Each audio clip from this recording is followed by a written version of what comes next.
Nagpaplano ka bang mag-network marketing at nasa edad 17 to 24 years old ka? Pakinggan mo ang video na ito. Maraming mga young people ang nagiging open sa mga income opportunities lalo na sa generation natin right now at natatanggal na yung barrier ng edad na pwede kang magsimula. At isa sa mga advantage ng network marketing, hindi na mahalaga kung ano yung edad mo, hindi mahalaga kung ano yung napagdaanan mo, hindi mahalaga kung ano yung credentials mo, hindi mahalaga kung ano yung naabot mo sa buhay. Ang mahalaga dito ay may pangarap ka ba at willing kang matuto. Kaya maraming mga young people na sa edad 17 to 24 years old na nagsisimula sa network marketing.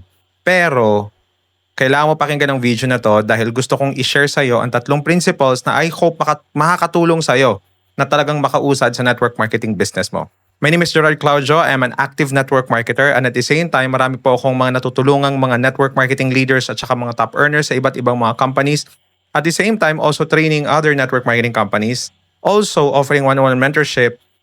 Kaya marami tayong natutulungan because naniniwala ako na ang network marketing ay napakagandang platform basta gawin siya ng tama. So let's jump in sa ating magiging topic.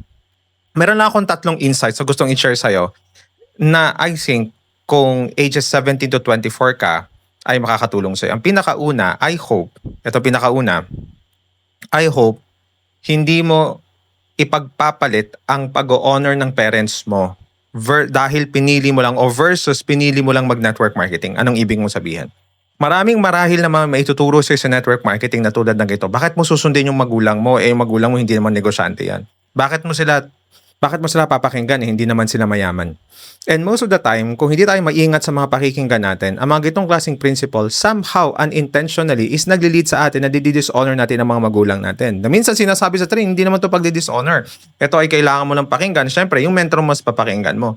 And most of the time, kung nasa edad 17 to 24 years old ka, kahit nga medyo advanced na yung age mo, natatempt tayo na isipin na we neglect yung pagre-respect o pag-honor ng mga magulang natin dahil feeling natin mas maraming alam yung mga mentor upline natin sa pagnenegosyo. Tatandaan natin hindi po ibig sabihin na ang upline o mentor natin may 10 Lamborghini, 10 Ferrari, 10 G-Wagon, mansion, may akta-ektaryang lupa, magaling na sila sa iba't ibang aspeto ng buhay. Dahil personally for me, mas mahalaga pa rin na i-honor natin ang mga magulang natin and we should never look down on our parents simply because your parent might not be financially well off, your parents may not be good in business, hindi nila alam ang negosyo, maybe ang pagulang mo is empleyado for so long, pero as long as your parents might be providing for you, binigyan ka ng decent na buhay, kahit nga hindi sila naging maayos na parent for you, hindi ito nagiging excuse para i-dishonor natin sila. And I hope hindi gagawing excuse nasa network marketing ako, may mga mentors ako, mas pipiliin kong pakinggan yung mga mentor ko kaysa ang mga magulang ko. Ikalawa, wag mong paniniwalaan na ang natatanging paraan para yumaman sa buhay ay iwan mo, wag ka nang mag-aral at mag-network marketing ka na lang.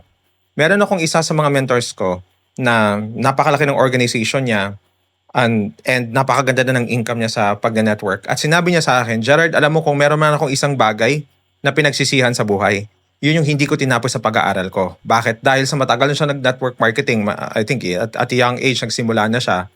And yun yung pinagsisihan niya. Ngayon, multimillionaire na siya, mayaman na siya.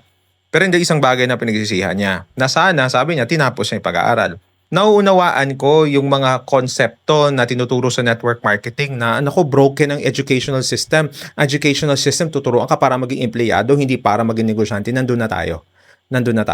Pero I hope hindi mo gagawing excuse na titigilin mo yung pag-aaral, hindi ka makikinig sa magulang mo na nagpa-aral sa'yo, at sasabihin mo mag-network marketing na lang ako kasi sabi ng mentor upline ko wala namang kwenta ang pag-aaral.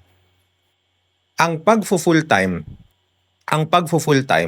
ay pinaghahandaan at pinagpaplanuhan. Hindi dahil sa na-hype at na-excite ka lang.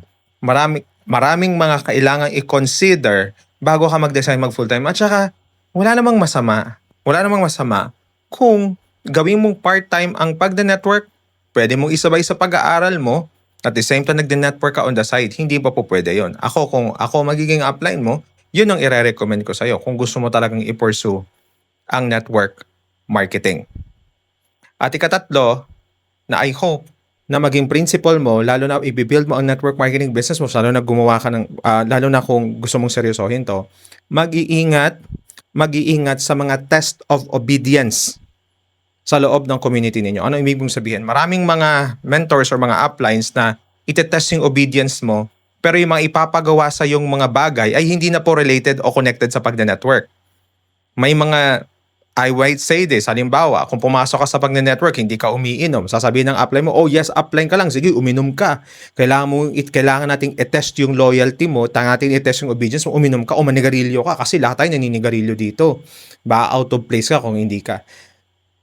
So, kailangan maging discerning ka na ito bang pinapagawa sa akin, magpapalago ba sa business ko ba talaga to? Or talagang giniguilt trip lang ako?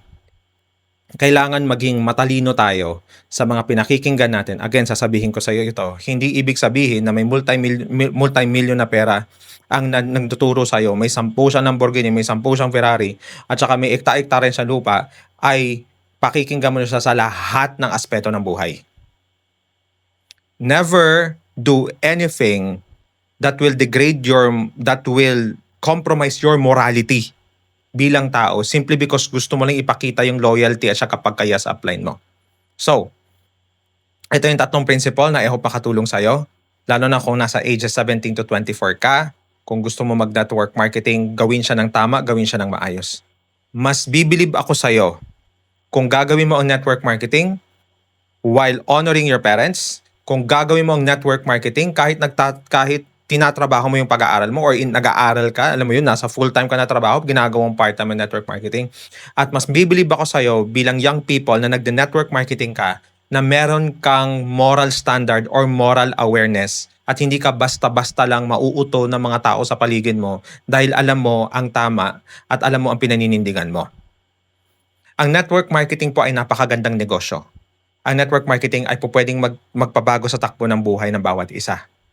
Pero pwede rin ito maging avenue na, lalo na sa mga murang edad na nagsumasali dito, ay maaaring hindi tamang direksyon ang tahakin mo. So I hope if you find value into this, by the way, again, I'm inviting everyone, kano nakikinig ka dito right now, I will open again Dominate 2.0 Batch 5, Dominate 2.0 Batch 5. And kung willing ka, drop mo dyan sa my comments, Batch 5, Dominate 2.0 Batch 5, para bigyan kita ng details kung paano ako makakasali.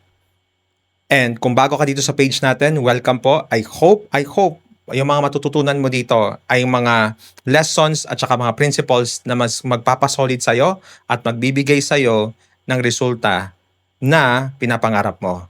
Dahil naniniwala ako sa kakayahan mong umasenso sa network marketing. Share mo tong video na to. Malay mo, ito na maging taon mo.